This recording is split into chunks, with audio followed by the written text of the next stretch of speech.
welcome to the Englewood Neighborhood Public Safety Forum. I'm Matt Crabtree, and I'm a candidate for Englewood City Council District 1. Tonight is not a campaign event. I'm not here to tell you how to vote or what to think. I'm here to bring you information. Real information from public records that were obtained from the City of Englewood about 3 topics that deserve more community discussion and conversation than we've gotten so far. Thank you for being here. Let's go ahead and get started.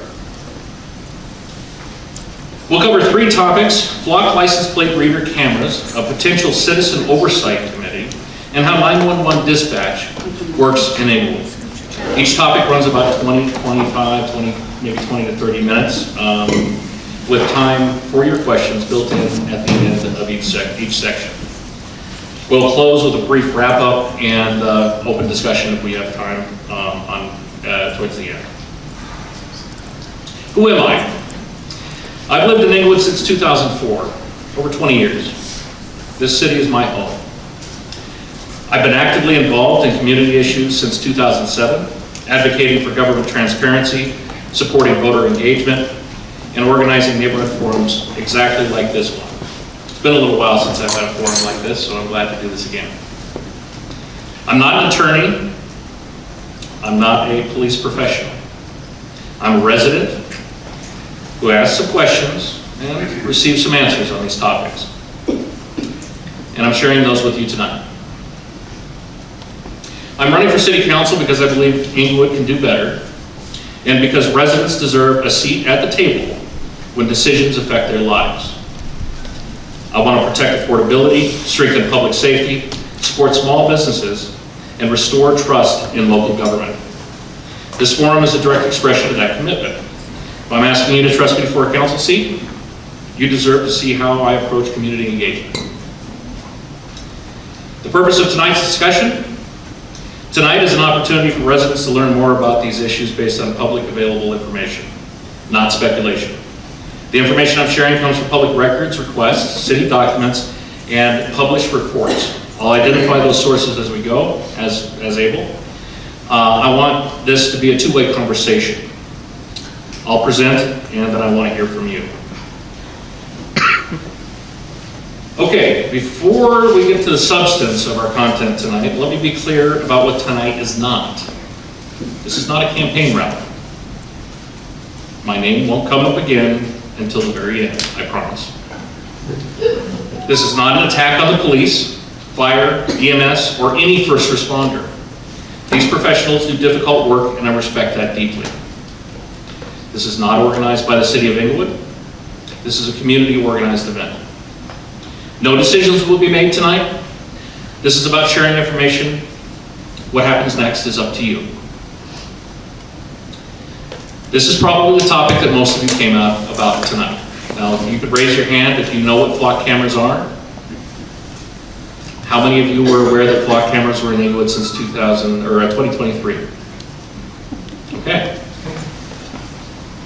So if you've driven around Englewood recently, you may have noticed mounted cameras at intersections. Now, it's important to differentiate between what a flock camera is and what a traffic camera is, like the intersection traffic light cameras, and also I believe the state has some cameras involved. So there's a lot of cameras out there, but the ones that we're talking about tonight are flock cameras. I'll walk you through what they are, what they do, and what the public records tell us about it. Flock AI cameras are enabled devices that capture AI-enabled devices that capture license plates and vehicle characteristics every time a vehicle passes by. They are not red light cameras. They do not issue tickets. They are an investigative tool that law enforcement can use to search a database after the fact to find where a specific vehicle was seen at a specific time. The AI component builds a vehicle footprint, automatically identifying make, model, color, and other features of every vehicle detected. The system creates a movement trail, a record of every time your vehicle passes one of these cameras with a timestamp and location. So these are images, if you can see them up there, a little hard with the screen and I think the lights, but these are images of the type of cameras deployed in Englewood. These are the traditional flock cameras. The one on the left is an independent pole mount camera. I believe there's a couple of those in Englewood. Actually, I took this picture. If you can imagine how many flock cameras are out there, I took this picture in Golden, right down the street from my work, and they're the same cameras that are there. This camera over here, if you notice the bottom of the surplus sign, that's right there at Hampden and Broadway. Fixed cameras are mounted to poles in intersections or independent poles. Now there's also flex units. Those are a little bit harder to understand exactly how those are used because those can be moved around the city as necessary. There are also mobile trailer cameras that can be repositioned. I believe the mobile trailer camera right now is right behind the Breakfast Queen. So how many? There are 10 fixed cameras, 2 flex units, 1 mobile trailer, and 2 autonomous drones that the City of Englewood currently operates. Installation of fixed cameras began early to mid-2023.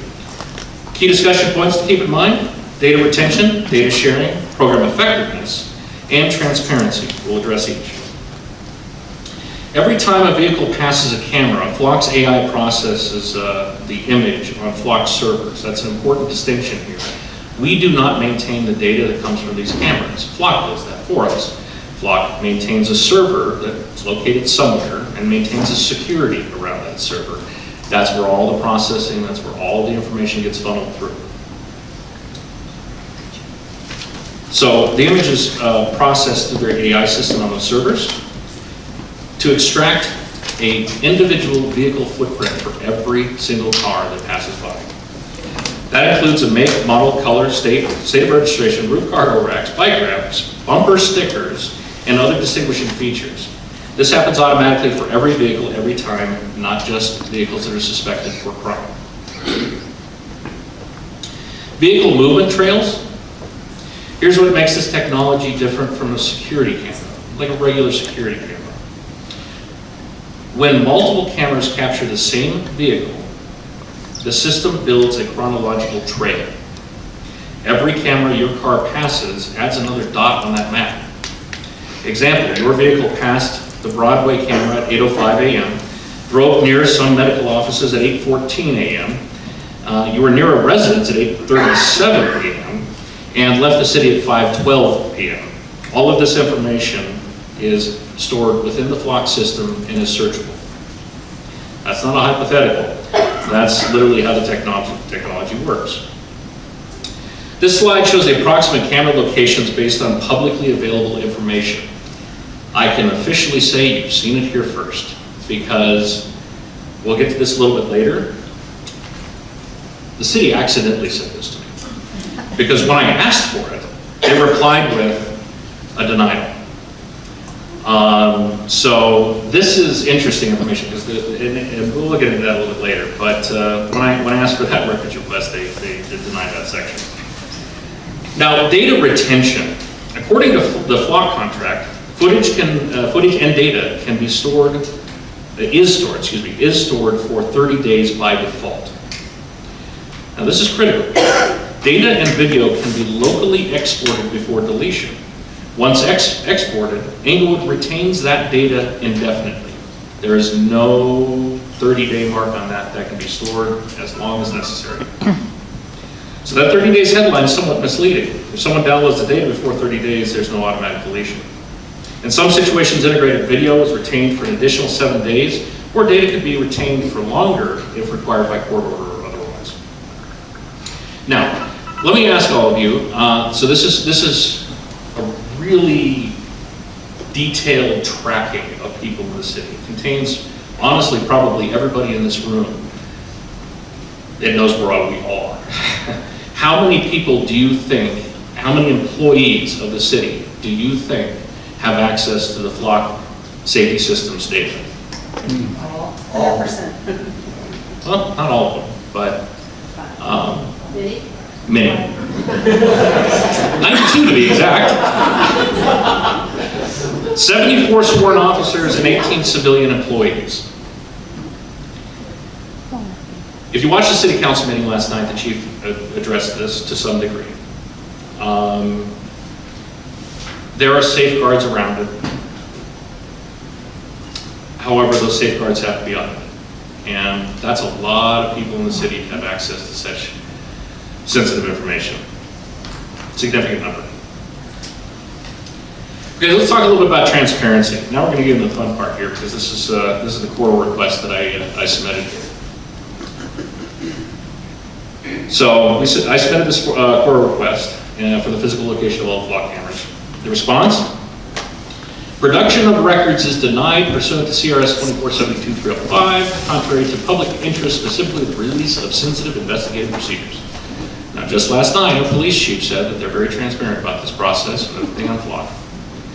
But when I originally asked for that map and that location of all the cameras, it was not provided. Interesting enough, a second records request, when I requested some of the information from Flock, apparently Flock just puts that in all the marketing material when they send it to the cities, so, you know. It's not a high resolution image, but, you know. So who are we as a city sharing this data with? I don't know. That was another part of the records request that was not responded to. But I did find out maybe a reason as to why. Here was an email that was sent to the City of Englewood Police Department. This came from Flock Safety on December 8th, 2025. What's happening? It says, a number of agencies have received public records requests seeking detailed audit logs, and some have disclosed those logs pursuant to their state's legal requirements. Continues to say, what Flock is doing. We are actively developing product and policy improvements focusing on redaction capabilities and additional safeguards to help agencies limit what is included in audit reports and to support a more precise response to Freedom of Information Act requests. These enhancements are planned in early 2026 and are designed to reduce the risk of broad disclosures like that are currently circulating. Remember, folks, we, as the people of Englewood, have the right to know what is happening in our local government, on how things are occurring, how decisions are being made. There are very, very, very few things in the city of Englewood that can be kept top secret from the people of the city. Unfortunately, we have a company that is actively working, here's another portion of the email, that's actively working to prevent cities from, the people in those cities from accessing any information about it. So again, this is a significant concern about transparency of this system. So another thing here, and they continued on with it and said, until these new tools are available, we recommend reviewing your sharing settings and considering a temporary shift from nationwide lookup to statewide lookup, if that better aligns with your agency's legal guidance and operational risk posture. Agencies that chose to temporarily narrow sharing can revisit and reopen those settings in Q1 2026 once our safeguards are released. I think that kind of says it for itself. Now, what's also interesting about this with this system, and these are things that are not talked about. Like, I was hoping that there would be some discussion about some of these topics at City Council last night, but there weren't. As I was going through the records requests, the information in the records requests, there was a bunch of emails that just didn't make any sense. And you remember back when Facebook first started coming out, and you'd get a friend request, but you didn't respond right away, and Facebook would say, hey, you've got a friend request waiting. Apparently, that's happening with Flock. You have a bunch of these emails that says, great news, your network is growing. There are multiple Flock cameras, share requests pending your acceptance.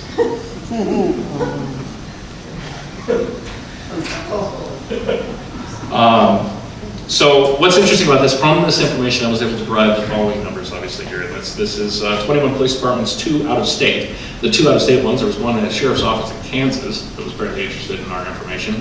And there was a sheriff's office in right outside of Atlanta, Georgia, that was interested in our information. Those are the 2 out of states. There were 11 sheriff's offices, 2 state agencies. The state agencies was the sheriff's office, the state patrol, and CBI. One private camera network. The private camera network was an HOA association, Keene Valley or Keene Ranch or something like that. So 35 different external entities appearing in the sharing system in 12 months. Now, I don't know if we're actually sharing this information with them. The chief of police last night kind of alluded to that. But there's also other sharing concerns that we'll kind of talk about a little later. It's not just what's local. Now, privacy concerns with this technology. Movement trail example, okay? Imagine someone's car was detected near a cancer treatment center on Tuesday morning, and then a mental health clinic on Thursday afternoon, then a domestic violence shelter on a Saturday. None of these visits are crimes. They're all recorded within the system. But together, they paint a detailed picture of someone's personal life, their health, their relationships, and their struggles. That information exists in the Flock database, and it's accessible to 92 users and potentially 35 agencies just in the state of Colorado. So, movement trails can unintentionally reveal visits to sensitive places, medical facilities, health clinics, mental health providers, religious institutions, domestic violence shelters, political meetings or protests, immigration or legal services. The question isn't whether this technology is useful. Well, that's an interesting conversation, because is the technology useful? It could be. It could prevent some crime. The question is what guardrails exist and who's watching. And I'll kind of add another point to that too, is, and maybe we'll get to this a little later, but what rights and privacy are we willing to give up for a potential decrease in crime? Potential? We'll get into the actual usage of the system here in a minute too. All right, so one of the, there's a council member, I won't say his name, but he was definitely rallying on the concept that there's no expectation of privacy in public places. You're out of luck, basically, right? Expectation of privacy in public, traditional legal view. Courts have long held that there is generally no expectation of privacy in what a person knowingly exposes to the public. Examples are driving on public roads, being seen by others in public spaces, and a license plate that is visible to anyone. However, the U.S. Supreme Court in Carpenter versus the United States recognized an important limitation to this. While it's not directly related to LPR cameras, because this is something that was legislated well before, but in 2018, the U.S. Supreme Court drew a different line on Carpenter versus the United States. The court recognized that long-term aggregated location data can reveal deeply personal information, even when an individual data point is public. Your daily routine, your associations, the places you visit, all of that can be reconstructed through location data in ways the court found to implicate privacy. Flock cameras collect exactly this kind of aggregated data. The legal framework is still catching up. This is one of those situations where technology outpaces legislation. And again, I'm going to say it so many times tonight. Please watch the city council meeting last night. It was fascinating. Had a bunch of people sitting around the table that had no idea how this technology worked. And a police chief, which generally I respect. And in fact, I was on the citizen board that helped pick him. And I had great respect for him. But he knew how to guide the conversation around certain topics like these. So there was another core request question. Let's talk about transparency. I requested from the city attorney's office any privacy impact assessments, legal reviews, policy analysis, or risk assessments conducted prior to or after the deployment of the Flock system technology. The response? The requested records are exempt from disclosure as attorney-client privileged communications at a work product. This is not the first time the attorney's office has done this. I was just shocked. I mean, this could mean a couple things, right? This could mean that there was never an analysis that was done on this. There was never a legal analysis as to what our risk assessment or what our risk as a city is. Or maybe there was something else. I'm not entirely sure of that. But again, concerned with transparency as it surrounds this technology. Now, how many Flock arrests and the impact on crime in Englewood? Previous Councilmember Kim Wright did a records request in October, requesting all of, for 2 months prior to that, so September 2025, October 2025, all of the Flock involved events, basically, by the police department. So Flock initiated traffic stops, Flock initiated crimes, stolen vehicles, things along those lines. So from September and October 2025, there were 4 alerts resulting in stolen vehicles being recovered. In 3 of those cases, arrests were made.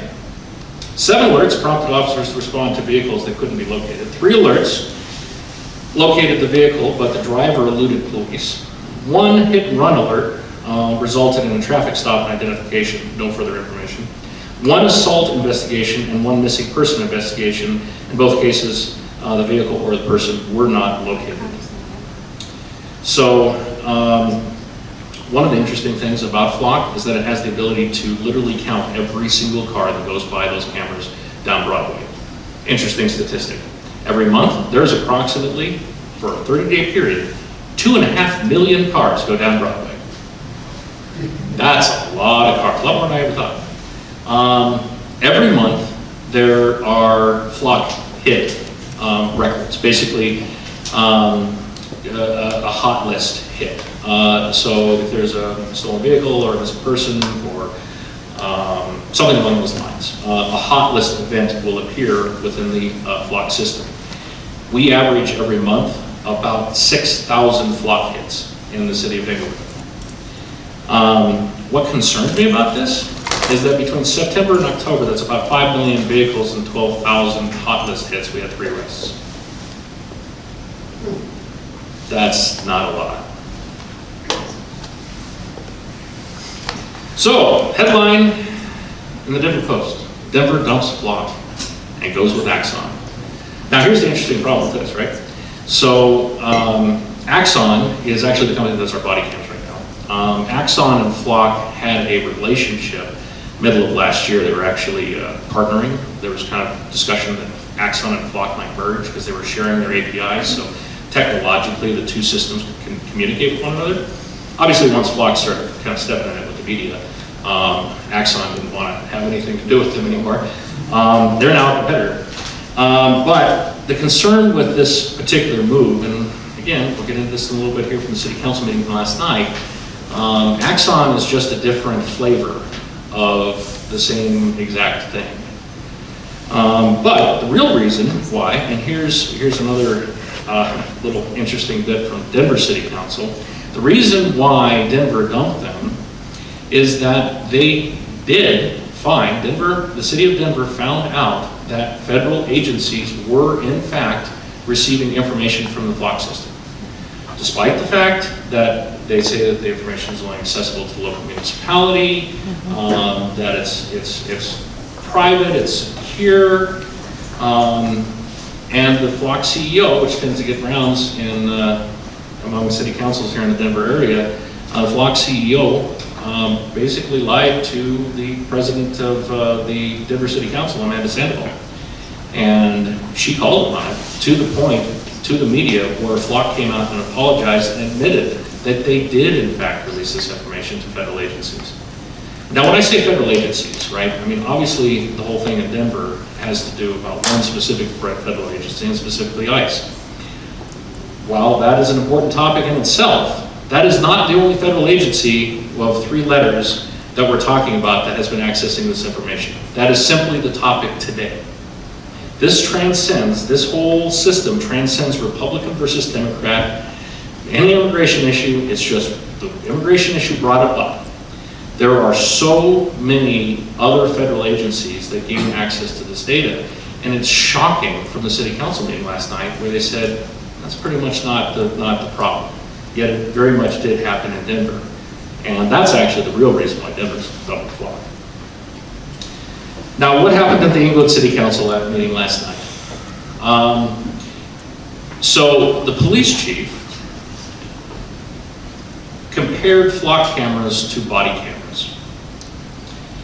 And basically the police chief said that there's more personal identifying information in one officer's and one shift of a body cam than all of the Flock system. I don't think so. First of all, I haven't had an interaction with Englewood police officers for a long time. And secondarily to that, I'm pretty sure that none of their body cams right now can tell me where I was last Tuesday. But the Flock system can. I also am a little frustrated with him going in that direction with body cams, because body cams are what I believe to be an independent, third-party, silent witness. It protects the police officer, it protects the people. Flock cameras, it's a completely different situation. So we're going to really quickly watch a news report. I'm sure some of you have seen this if you're keeping track of what's going on in Flock. This was a news report that happened about 6 months ago. A Denver woman says that she was wrongfully accused of theft after police tracked her car using flock cameras. Now, the camera system has been a point of controversy over privacy concerns, but it's been a praised tool by police who've used it successfully to track down suspects and make arrests. But after the system was used to accuse her of a crime, one woman is warning everyone to have cameras of their own. Fox 31's Anna Kuhn sat down with her and has her story tonight. Anna? Hey guys, well, the Columbine Valley police chief has since voided the court summons against this woman, but she says she never should have been accused in the first place. She says her car was never at the address where that package was stolen.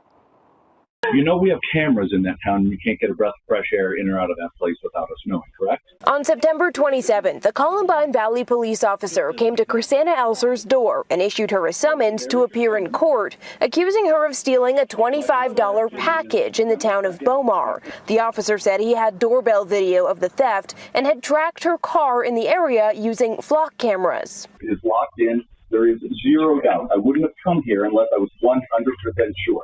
100%. The only problem with this case, she wasn't there, and she had the evidence to prove it. Dash camera video from her car, a log of her location from Google Maps, and doorbell video of her walking into her tailor's house when the package was stolen. He just kept telling me that any evidence I had wasn't worth it. Because you have not been honest with me, so I'm not going to extend you any courtesy of showing you a video when I don't need. But I can show you videos. No, you cannot. After a few weeks, Elser was able to get in touch with the police chief, who wrote her in an email, quote, "After reviewing evidence you have provided, nicely done by the way, we have voided the summons that was issued." But Elser says she shouldn't have needed to prove her innocence and worries flock cameras can paint a picture police will rely too heavily on. They need to be used properly and be used with caution in a conversation versus we're now going to use this to accuse anybody and everybody. We did reach out to the police chief for comment, but didn't hear back. Meantime, Elser is advising all of her neighbors to start collecting their own digital evidence. She says you never know when you might need it. Live in Littleton, Anna Kuhn, Fox 31. Interesting, Anna, thank you. But the question I think we want to ask ourselves is what privacy do we as citizens of the city want to give up? And specifically, Fourth Amendment. I'm going back to the Fourth Amendment. I know they say it's not the Fourth Amendment, but it's the Fourth Amendment. How many of our rights do we wish to compromise for that potential of public safety? I'm a big proponent of public safety. We've got a crime issue in the city that needs to be addressed. I just don't think this is the right way to do it. So, here's an opportunity for any questions or comments. Some of you I know in this room, some of you know me, I suppose. But I would like to hear from any of you on what your thoughts are on this. And I'll frame it one more way here too. This is actually the only public forum, town hall, whatever you want to call it, that has ever happened in Englewood about this topic. So maybe that's something to practice. Thank you. Really, in the very back. Yeah, can you come up to the microphone if you don't mind? I just want to make sure it's on. What am I going to up here? Okay. Yep. So I had a question about other agencies that were granted access to our block system. Is that access a point in time, or are they granted access perpetually for a period? So as I understand the technology, and again, I also have somebody here that's done a lot of research in the system too, fantastic source of knowledge here also. But as I understand, if there's mutual access with these systems, that the information can be shared across those. Open portal? Yeah, it's effectively an open portal. And also to add to that, just to kind of underscore this, there are 80,000 flock cameras across the United States. It's a lot of them. Doug, go ahead.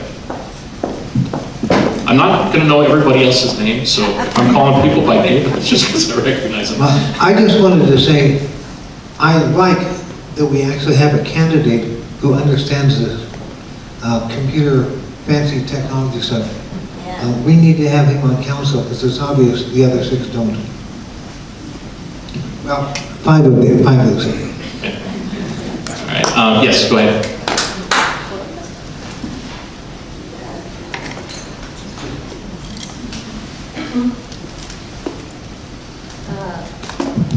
My question is about HIPAA and 42 Part 2 of the pretty much clinical mental health codes for substance use. How are they getting around this? So if we have a methadone clinic, which was right on Broadway, which goes down there, they cannot use that information, right? I mean, has HIPAA even come up, like you said? So they have nothing to do with this. I mean, we could get sued. Potentially, yeah. I've actually, that's a really good point. I hadn't thought of that. We used that example earlier that people going back and forth between clinics, the information's there if you wanted to associate it. Yeah, and that's just completely like, if someone's going for HIPAA, we cannot share that information with anybody else. That's our information. Yeah, absolutely. And it's federally, I think it's federally protected, Yes. right? Yes. Yeah. Yeah, no, that's certainly a concern. Yes, Rebecca. To follow up the methadone clinic on Broadway, there's a lot camera just south of it by the little car dealership lot. So just about 20, 30 steps down the block. When you were giving the information that Kim Wright asked as a council request, the incident that happened in Englewood on September 19th, which is included in that time frame, is not included in those reports from the EPD. It affected Lindy, it affected Bill, and it ended up with them pulling the guy out of my garage. It all initiated from a flock pursuit out of the King Soopers parking lot on Broadway. And it was a high-speed chase, a maneuver in front of Lindy's house. He dropped that drug paraphernalia in Bill's backyard, the weapons in another neighbor's yard, and spent an hour smoking cocaine in my garage. He left behind 7 grams of it in his crack pipe. So when I found those a couple days later, it took me 3 hours, and I called my councilwoman, and I called to the city manager to give a call to the police chief to get his officers to come pick up the cocaine and the crack pipe out of my garage. It took over 3 hours. Wow, that's insane. Yeah, I think there's rumor that we may move to Axon. Honestly, I hope if they do that they do have a town hall and communicate with the public. However, as far as I understand, those discussions might not be happening publicly yet. So, all right, let's go ahead and move on to the next. What's it?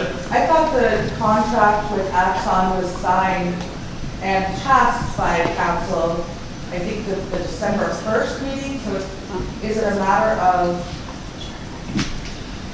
So on December 1st, they, actually I think I remember this particular scenario. That was the federal sharing, and I believe that was also the, that was the Axon body cam. The city of Englewood, I think, is moving from Motorola body cams to Axon body cams. I believe that's what it is. Chelsea, am I right on that? Let's follow up. We'll follow up. All right, next topic. So this is topic number 2 of tonight. This is, the second topic is one that's more of an idea. And this has been kind of discussed in a few areas, but this is something that I've kind of wanted to see in Englewood for a long time. So I'm asking you tonight, should we, as Englewood, establish a citizen public safety oversight committee? This is a concept, not a formal proposal, and I want to share the basic idea. So, what is a citizen public safety oversight committee? It'd be a committee of Englewood residents appointed by City Council. Provides oversight or advisory input on public safety matters affecting residents. and reviews public safety policies, crime statistics, trends, and prevention strategies. Additionally, we'll talk about the potential benefits and potential disadvantages here. Potential benefits: increased transparency, stronger community trust, resident input on policy decisions affecting neighborhoods, and the considerations are need to have obviously a real scope of authority. And a committee, obviously with no power, is more of a theater than it is actually an oversight. So it would require coordination with the existing structures. But effectively, the idea here, and we'll get into a little bit, we'll talk about that a little bit more, is to get a better idea of what this could be. It would be a community group that would hopefully be non-biased. It would be balanced between different perspectives, and it would be a committee that would be appointed by City Council that would provide effectively to both the police department, fire services, and City Council ideas, concerns, enforcement concerns, response time metrics. I know that's a really big deal with the fire department right now with Denver, is there might not be a very good understanding of how the response time for the Denver Fire Department works. That could be part of the purview. Back up here to some of my notes here. So policy review, community liaison, reviewing crime and public safety trends, analyzing calls for service, monitoring response times, evaluating technology like Flock, and producing public transparency reports. This would not be anti-police, but this would be a neutral group of concerned citizens and residents that would want to serve on a committee and offer input and hopefully bridge a divide that exists between information or even the police department itself. My father is a retired police officer. He used to talk about community policing. I have no idea what happened to that. Community policing doesn't exist anymore. The concept of community policing was the idea of getting the police officer out of the vehicle and back on the street to walk up and down the block and be part of the community. And we haven't seen that in Englewood in a long time, and I'm sure most departments are probably the same.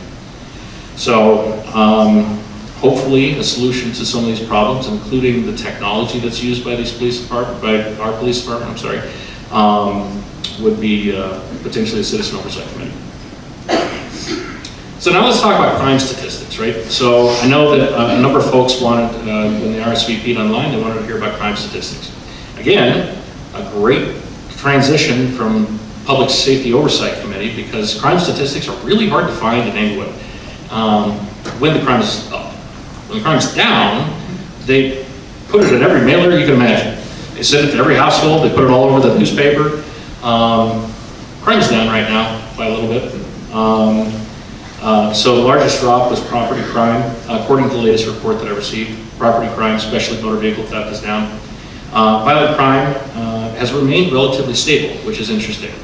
And I do not want to terrify people by any means, but there have been murders in Englewood, and specifically around the city center. And we have what could be evolving into more of a violent crime problem than it is these other crime problems. Calls for police service have stayed about the same over the last 5 years. Arrests have increased significantly, which likely reflects changes in enforcement activity.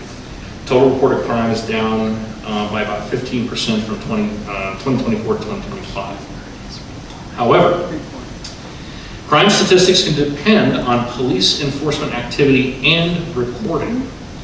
Crime statistics, like classification, so for instance, a change in classification can look like a change in crime.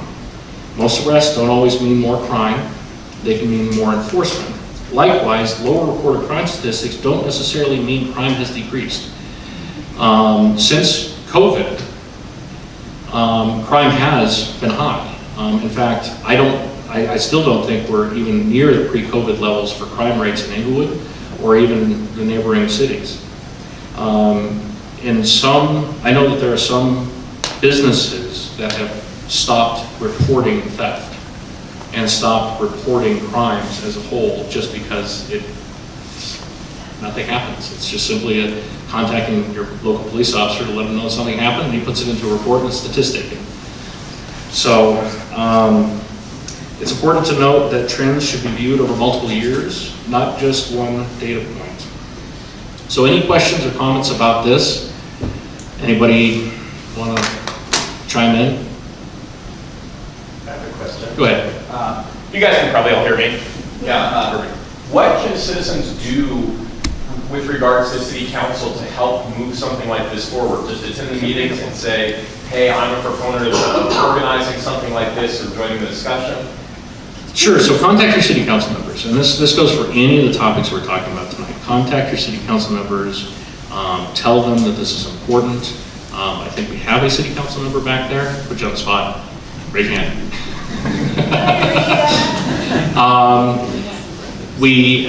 So contact your city council members, speak at city council.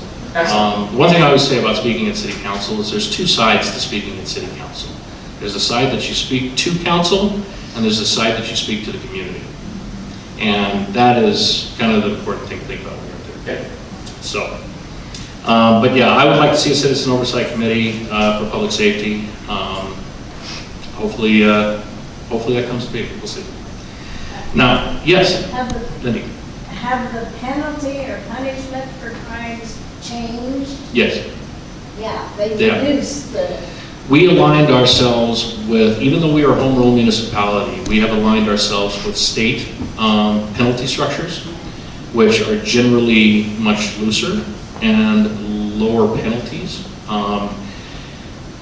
Boy, I don't have time to tell you about the history of home rule. I would love to. It's actually really kind of an interesting topic. But home rule, we have the ability as a municipality to regulate the laws that make sense for our area within reason.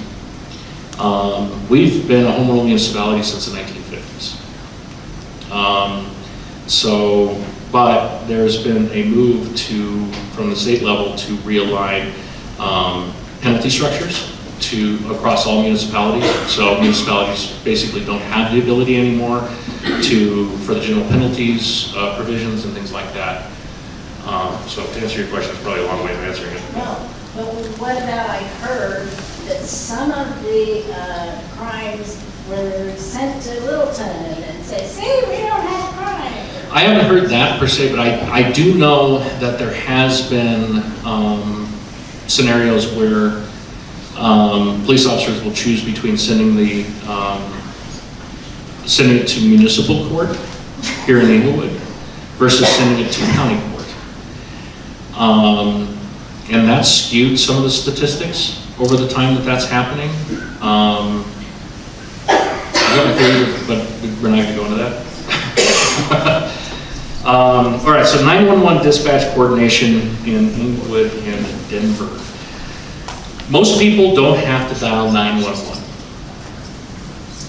and that's probably a good thing. But in Englewood, we do things a little bit different, and it was shocking when I discovered this. I don't want to scare everybody into believing that there's a major problem and emergency vehicles won't show up, but there is a different way that we dispatch in Englewood than any of the neighboring communities do. First, we'll talk a little bit about history. Englewood used to have their own fire department. Everybody remember that? Yeah. June 1st, 2015, fire and EMS service for Englewood transitioned from the City of Englewood's fire department to the Denver Fire Department. This was done for a lot of reasons, and they were all unfortunate, I think.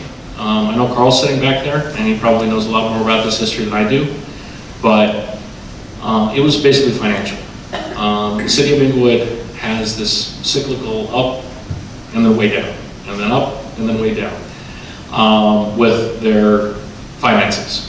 And 2008 hit the City of Englewood real hard. You can imagine at that point in time, there were furloughs that were happening with city employees. City Hall was open 3 days a week, roughly, there for a period of time.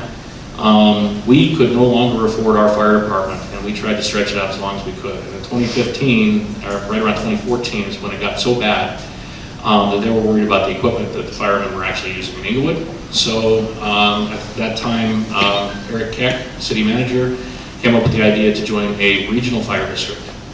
There were two options, Denver or South Metro. South Metro touches the south side of Englewood. Denver touches every other side. So the idea was to go with Denver. However, Denver was not a fire district. It is a fire department that just so happens contracts with other municipalities. I am not disparaging the city of Denver's fire department at all. They're actually a very respected fire department across the country. In fact, they have some of the best paramedics in the country. The problem comes in with our 911 dispatch center. And they struggled, I remember, and actually there was a council member at the time that I was recently able to talk to and kind of work through on this and figure out what happened.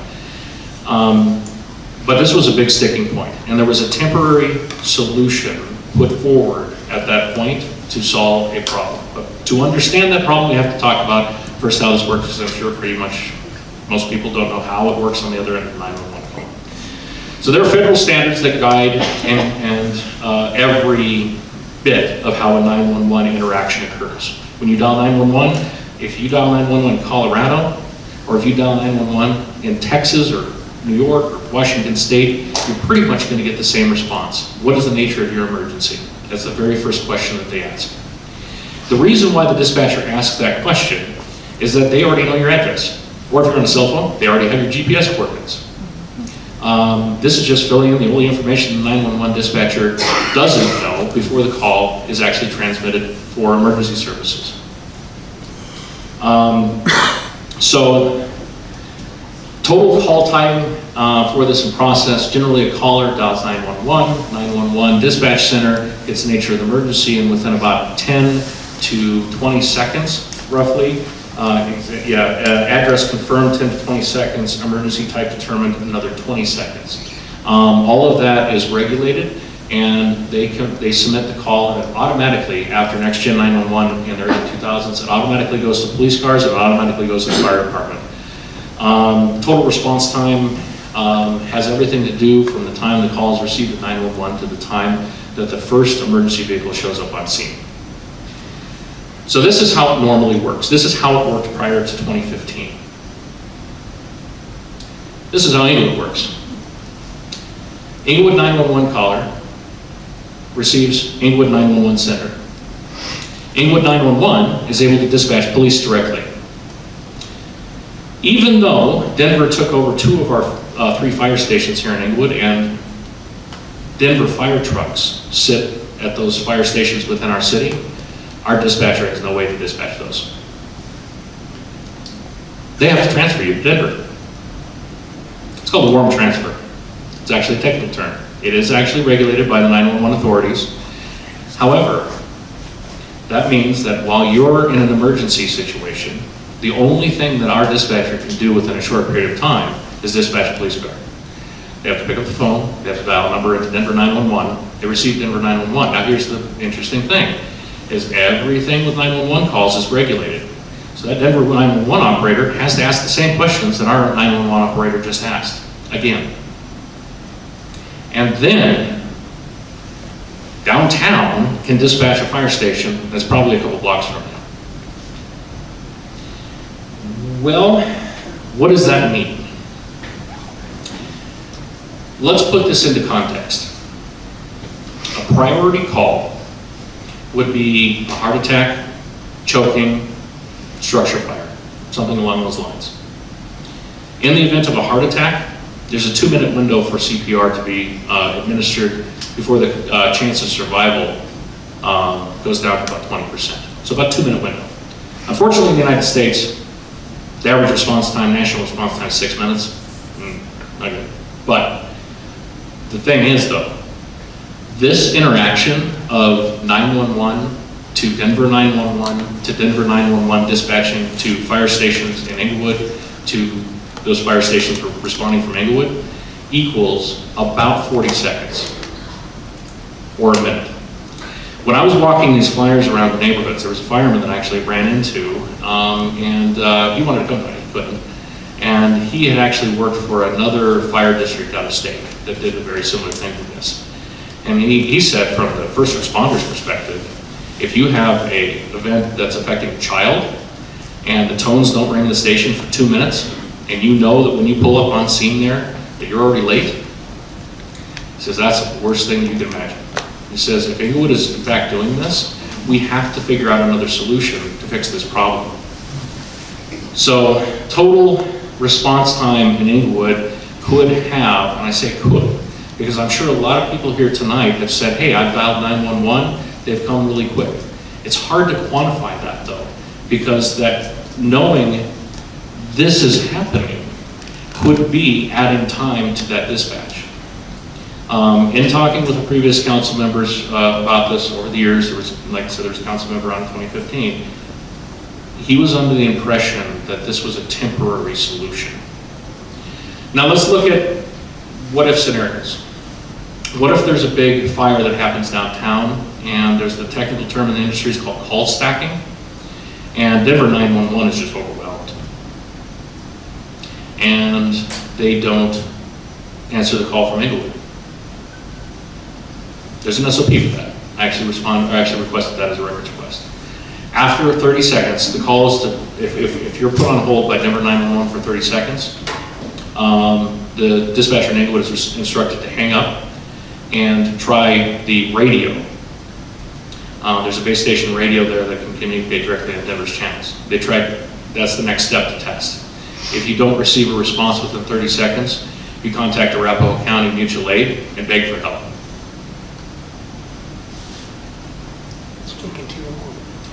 I have brought this up with every single current council member, and I have brought this up with the city manager. Every single time I'm told the response times are fine. And it wasn't until I was creating these slides that I realized what was happening. I can't prove this completely, so this is speculation at this point. But what I believe is happening is the response time for Denver is when our dispatch actually the call is received in Denver, not when it's actually received in our city.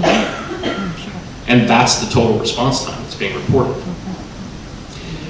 Now, to get back on the Public Safety Oversight Committee, I requested the last 12 months worth of 90th percentile response times by the Denver Fire Department. Within the Denver Fire Department contract is a requirement that they provide us response times. I thought it was going to be a really easy thing, interesting information, maybe we'll bring up some average response times during this presentation. The Records Department replied with, that would be 3 months of work at $30 an hour. I am actually legitimately concerned that we're not keeping track of the response times from Denver. That was actually one of the motivations for the Public Safety Oversight Committee. And hopefully this is not as big of a problem as I'm making out to be. I don't want to scare all of you. But yeah. So here's the difference between direct dispatch and relay dispatch. Transfer step, none. Single center. Delay added, none. All that. And here we go with those times. These times are actually come from the 911. There's a thing called NENA and APCO are the ones that regulate this. Call transfer to Denver, 15 to 20 second fire call, police, fire, and EMS. Yeah, so anyway, it's an interesting situation. We can go into a little bit about the structure. I think I kind of already covered a lot of this. We can go ahead. I think we've talked about this. I mean, here's the potential solutions on the situation. The very first thing that the city should do is prove me wrong. Literally, prove me wrong. Initiate a dispatch process review. Do test dispatches. Do something. Make sure that maybe I'm crazy. Maybe this isn't a problem at all. But there are other ways to solve this problem. CAD stands for Computer Aided Dispatch. Direct CAD integration. The City of Englewood uses a CAD system called Tritech Central Square. The City of Denver uses a CAD system called Tritech Central Square. They're the same vendor, same technology.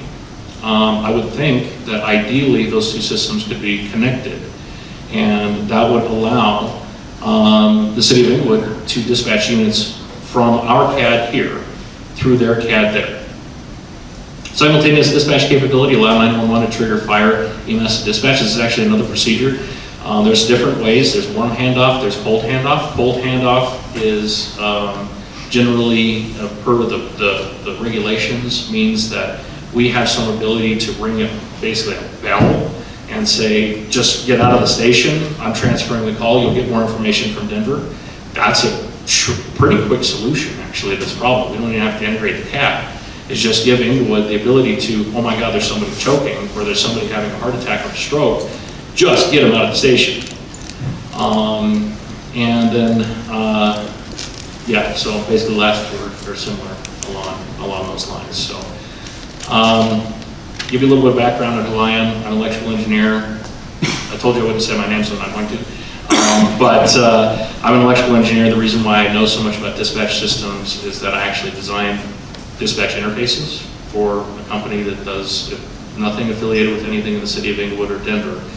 But I actually have to work with CAD systems all the time. So I know this, and I know there's something seriously wrong here that's not being addressed. Questions and comments? Yes. Regarding the Public Safety Oversight Committee, I like the idea, but I have not ever seen an execution of any committee that does what they're supposed to do, because they're packed with people that are somehow under the thumb of some council person or a group of council people, and they get nothing done. I was on the Code Enforcement Advisory Committee for 5 years. We were trying to get something done, and we got shut down over issues that of allowing First Amendment free speech by citizens who are disrupting our committee, by the same people that are refusing to allow us to speak before council or applaud speakers. So I'm hesitant to get on board with this as long as we have the kind of council we've got right now.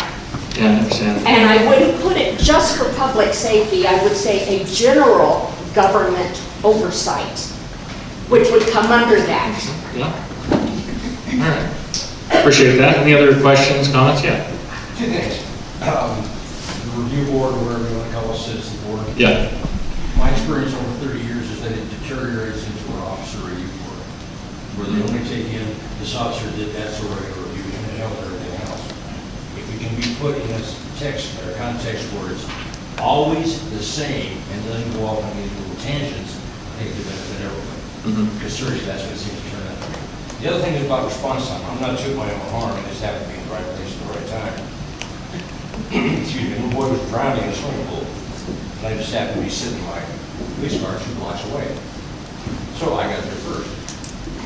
Then Castlewood, now South Metro paramedics, showed up 20 minutes later. Had I not been there, did what I did, I'm convinced the child would have died. So the systems have got to be modernized and put in place to benefit everyone, especially the people like that boy. Yeah, and that's a good point. As I said something about next gen, it's called NG 911, next generation 911, and that was a big thing that happened in the early 2000s across the country. And that was the incorporation of any and alley data, which is ANA data is the address data that comes in through your 911 when you dial from a landline, and alley data is the location data that comes in from your cell phone. A lot of people don't realize that when you dial 911 on your cell phone, it's actually not dialing 911 on the network. It's actually an internal transmission of the 911 call directly to the locus, the closest cell tower to that. And as incorporated and packaged within that data is your exact GPS coordinates. So that was Next Gen 911, but also as part of Next Gen 911 was the merging of CAD systems and allowing certain fire districts or fire response areas, even if they were broken up into different municipalities, the ability to send data between their computer-aided dispatch systems. So we have a connection with Arapahoe County, but it's a mutual aid connection, which means we can't dispatch directly. We can send that information to Arapahoe County and cross our fingers, and they will respond. It just takes them longer to utilize resources.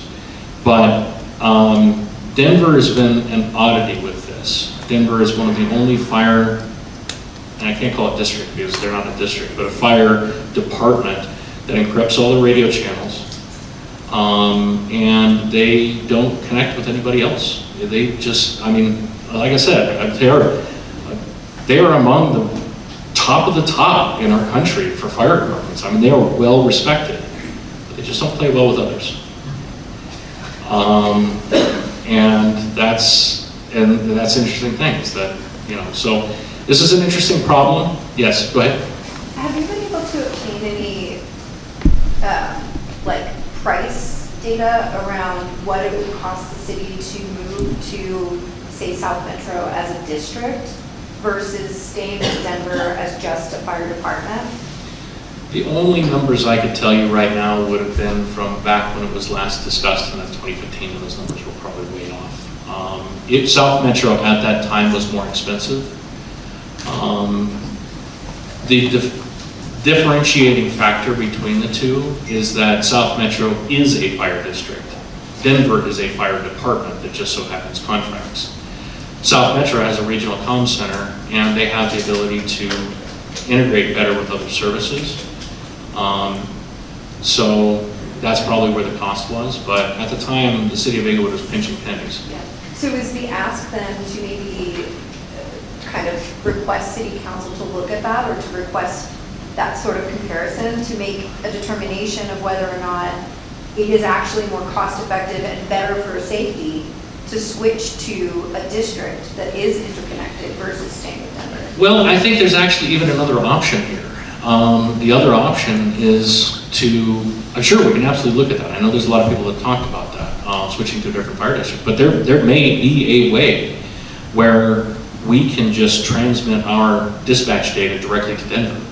And what's interesting and unique about Englewood in this scenario is that Englewood's not the only one that contracts with the city of Denver for fire services. Sheridan does, Glendale does. However, in those particular scenarios, there's different dispatch environments. Out of all of them that dispatch, you know, that have the different dispatch centers, something was weird about Englewood. And that's actually probably the portion of this that I don't understand. But there was something different about Englewood in this case, where we have to do this relay dispatch for emergency calls, fire EMS. So I think there's a number of different ways. The very first thing that we have to do is we have to understand what the actual problem is, not just some guy standing up here in front of a room full of concerned citizens, you know, saying the sky's falling. There needs to be a definitive report done on this that says, no, this is not a problem. Even though we're the only one probably in the entire Denver metro area that does our dispatch this way, it's not a problem because this is why. Or that report comes back and says, yeah, you know, this is kind of stuff that was before Next Gen 911 and we need to not be doing that anymore. That's what I'm hoping for. Yes? So is that why, I mean, going through all of that, is that why sometimes they act like they're lost? I can't comment on that one. I have no idea why that would happen. I know the Denver trucks are equipped with GPS transponders, so they shouldn't get lost. I mean, they will go to their sirens and then turn around and come back from either a line station, a cone station, or if they have to come from clear down in Denver. They get up here and they're lost. They turn right, and then they have to turn around. And that happens several times. I feel like there's a possibility. There are a number of scenarios. It could be that maybe the dispatch data changed, or maybe the call. Maybe it was. I mean, Englewood only has 2 stations. So there's, what's that? Or like triage, like something worse is now happening over here. It could be. I don't know if that works that way. No, it could be just a scenario that maybe the dispatch data changed, or maybe the call was canceled. I don't know. It's funny you bring that up because there was one situation where I was in my front yard mowing my lawn and a fire truck pulled up and then just turned around. And I was like, hi. I didn't call you. I don't know why you're here. So yeah, there's a lot of reasons for that. I can't quantify that. The only thing that I can really quantify is the potential delay here in dispatch. Yes. Is that something that a citizen steering committee would look into? Absolutely. Yeah. And specifically response times.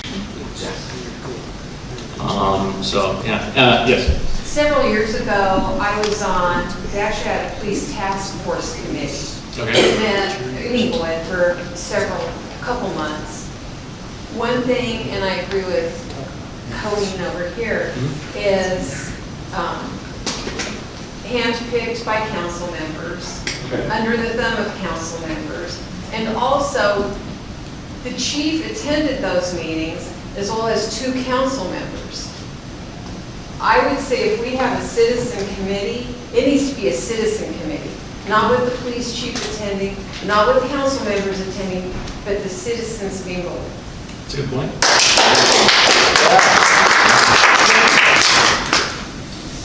All right, well, anything, I mean, just Claudine, go ahead. I'd like to come back to the block cameras, because I have heard that cities, especially our city, that denies the request.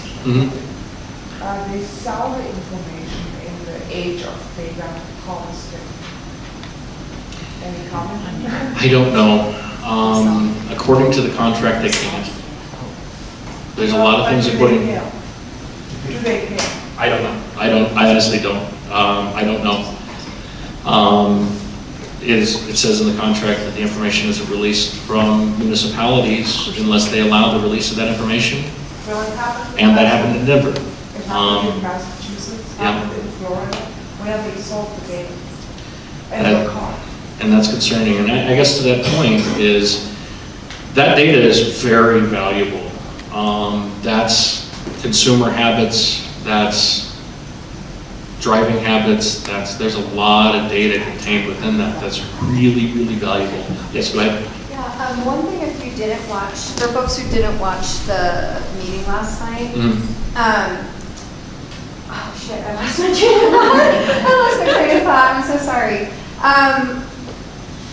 Oh, come back to me, I'm sorry. Yeah, that's okay. Sorry. No, totally right. Yes. You were right, and I appreciate that you clarified and can reference, 3 months back, it's just for the body cam and dash cam. Okay, cool.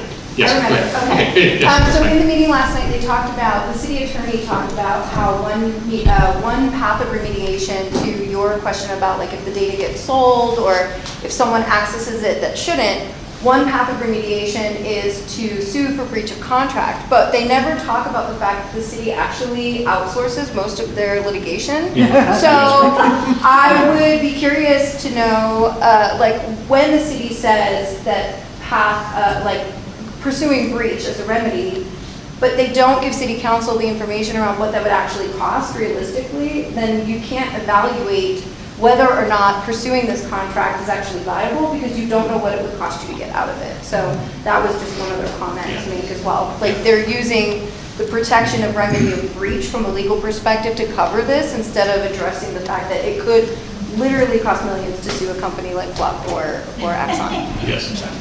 Yes. On that point, as we all know, city council, the city in general, has had a poor track record when it comes to contracts and following through on things. Yeah, like the water bills. Like the water bill. No, sorry.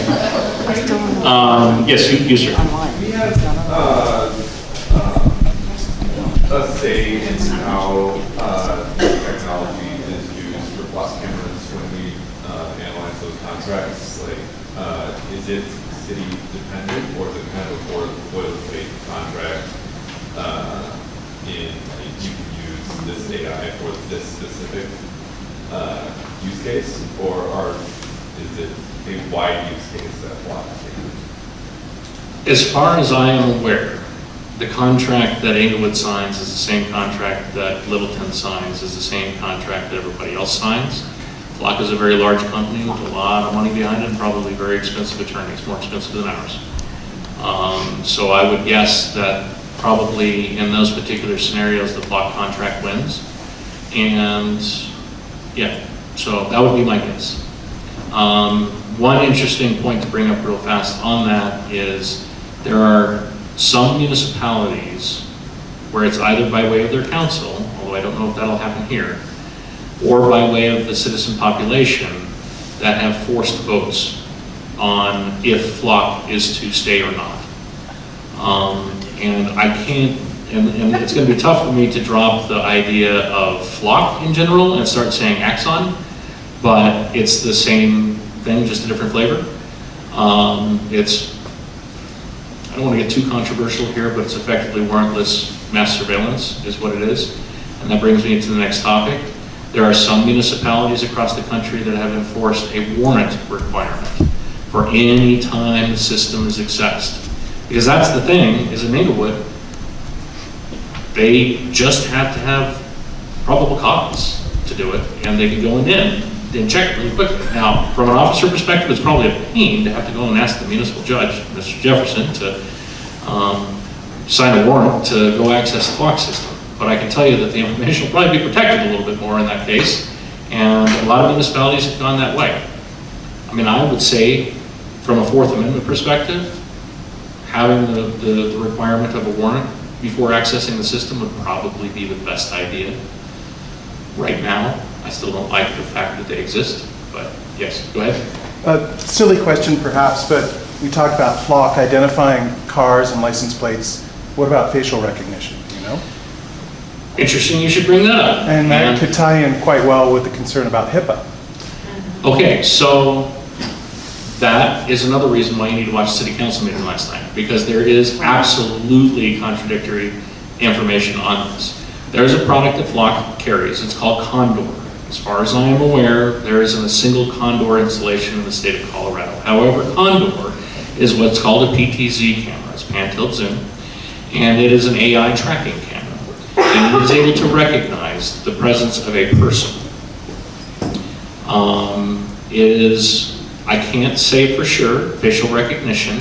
However, what I can say, because I was actually talking to another person about this recently, and he sent me a excerpt from a patent from Flock. Reads, now the way patents read is they generally break them up into functions, and those functions are numbers, so it's a little hard probably to understand here, but bear with me. For example, alert triggering module 158 may recognize that a person detected in a video segment by object detection module 154 to be a certain location at a certain time to statistically be similar to a specific individual of a subscriber to the DSOQ system, and in response may cause an alert signal, e.g. SMS communication, to be transmitted over network to module 130 to a smartphone associated with the subscriber. When they refer to the subscriber, that is, for instance, in this case, the City of Englewood. So, do they have facial recognition right now? Doubtful. Is that in their plan? Yes.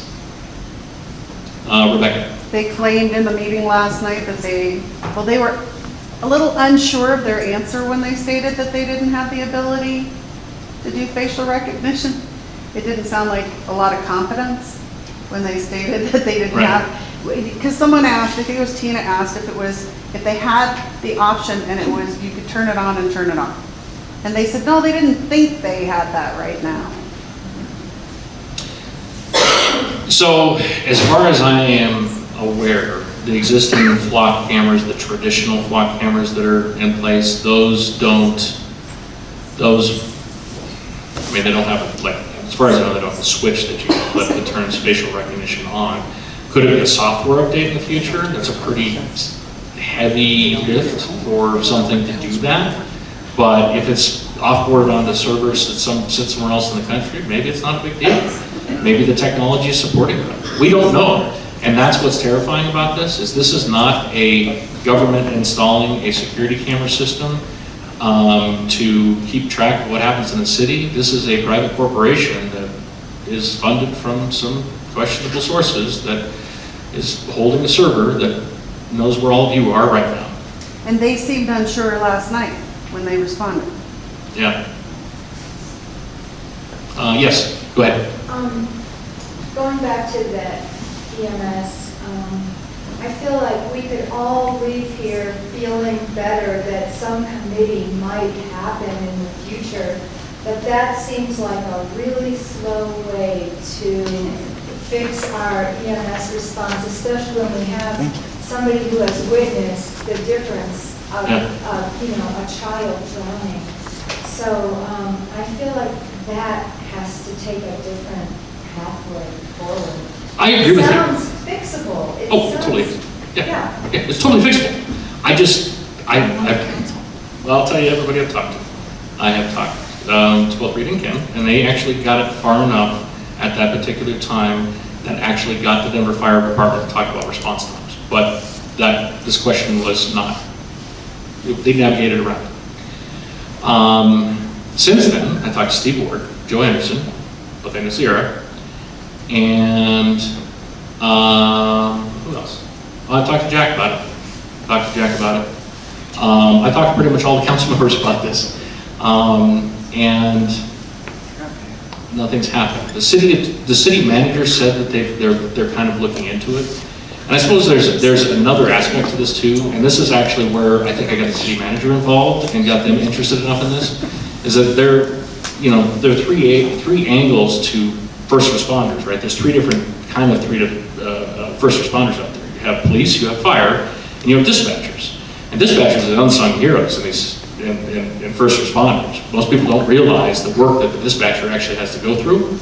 And what Next Gen 911 was able to achieve in the early 2000s was a workload decrease for 911 dispatchers and a stress level decrease. And so that was the way I got the attention of Dave Jackson and the police chief, and Sean Lewis, the city manager, at least say they're looking into it. I don't know what else to do at this point other than, run for city council.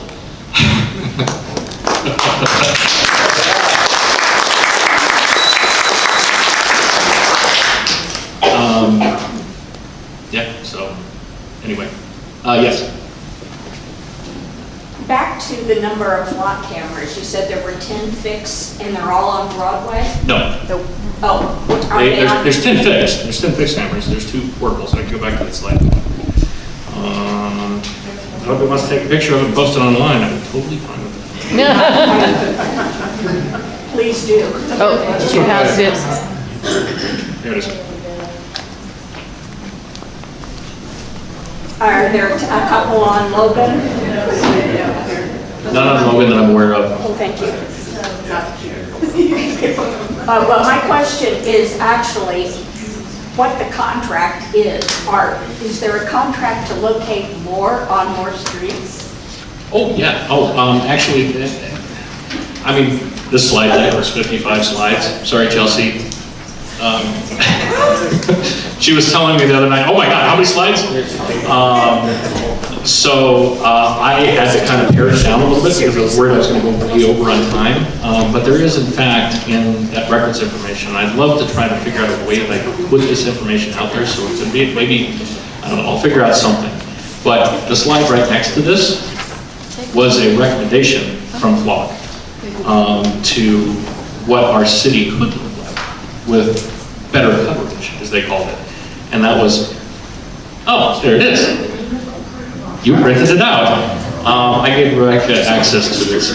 So I'll read this real fast. The Flock was trying to sell us 55 LPR cameras, 55 live video cameras, 20 community cameras, and we actually bought the 2 drones. So, but that was the 55 Flock cameras, which would be an addition of 43, 55 live cameras, which would be an addition of 55, because we don't have live cameras right now, and then 20 community cameras.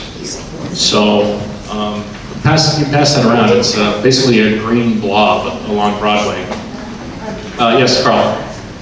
Are the Walmart parking lot cameras connected to that? It doesn't look like it. So there is one trailer camera in Englewood that is partnered with, that's privately purchased, that's partnered with Englewood Police Department, and that's a King Soopers one as far as I'm aware. But it's not coming up in the later requests. It was an earlier thing that I was hearing, so maybe that relationship dropped out.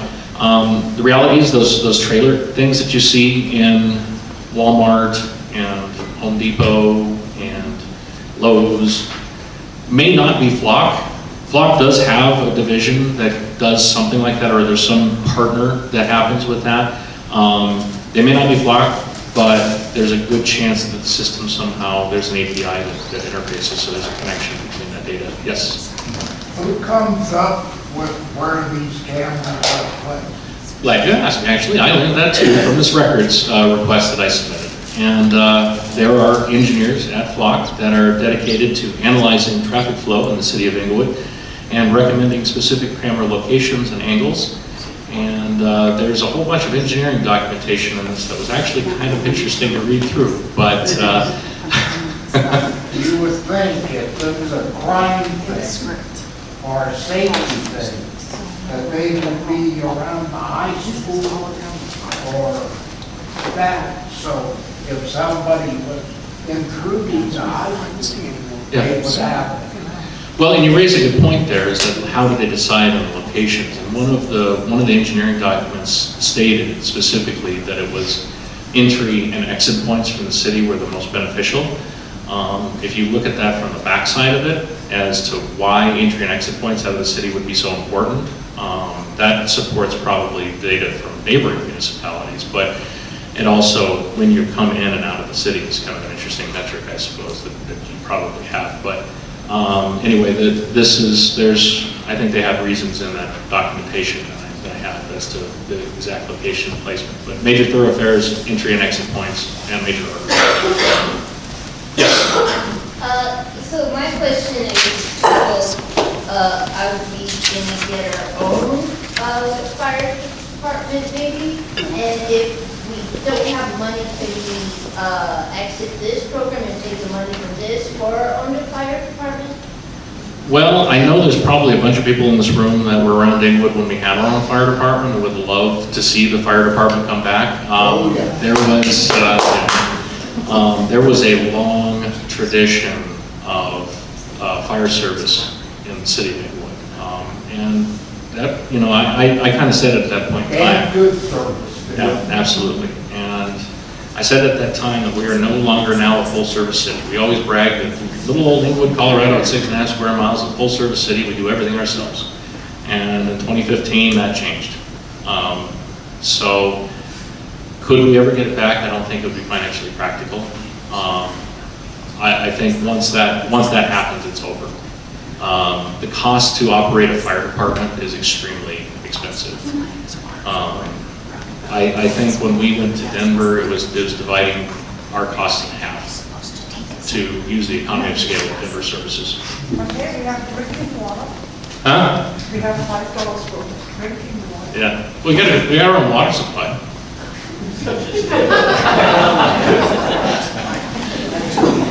Yes, go ahead. Just two questions.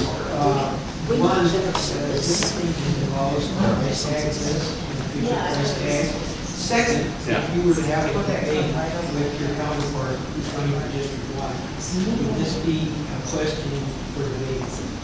I think so. Yeah, I think so. So two things. First of all, cost. Really hard to tell because you're going back now 3 years. And when we all first started looking at this, we assumed that they hadn't been there very long because there had been no community discussion. There's no, they didn't say that hey, we installed block cameras in 2023. It's kind of inching along. I'm sure the data's probably there. Obviously it has to be. It's a yearly subscription, I know that. And we pay a subscription to access to the data that comes from our cameras, and I think we pay some sort of maintenance agreement for the cameras themselves. Questionable private company, what makes it so questionable? One of the major funders is Peter Thiel. Oh, yeah. I mean, he lives in Colorado, used to. I guess he doesn't. Palantir. But Peter Thiel, and I mean, the CEO of Flock is a guy named Garrett Langley, but I don't think he's had much history before Flock. No, well, I don't know. I'm sure they are. I have no idea. But it's just Peter Thiel at Palantir and government contracts and the connection there. And they're getting into putting cameras up in communities. It's a little bit weird. So, yes, Rob. So these items are important But you're running for District 1. What are you going to do for District 1 and what are you going to do for Englewood? Wow, Carl, I appreciate that. By the way, Carl's a good friend of mine. He helps with the Historic Society stuff. Some of my main points is public trust. Public trust in local government issues. I think the last year was a pretty good example of how bad things can get with politics and bickering and division. Spending money that Sure. we don't have. But public trust, I think, is probably the most important thing right now. For those of you who know me, I am not a Republican and I am not a Democrat. There's no reason to say either for or against for either of those. I'm just unaffiliated. I've been that way for 16 years. I want to try to bridge the divide on the Englewood City Council, and I want to have more of these. Yes. These haven't happened. I mean, excuse me, sorry, Rita, you had one just 2 weeks ago. But other than Rita, these really haven't happened that often. And this is important. So, Yes. Thank you for the truth. well, we're coming up on 8 o'clock anyway, so thank you so much. And yeah, have a good evening, folks. I guess we're pretty much done for the night. Thank you. Thank you, Matt.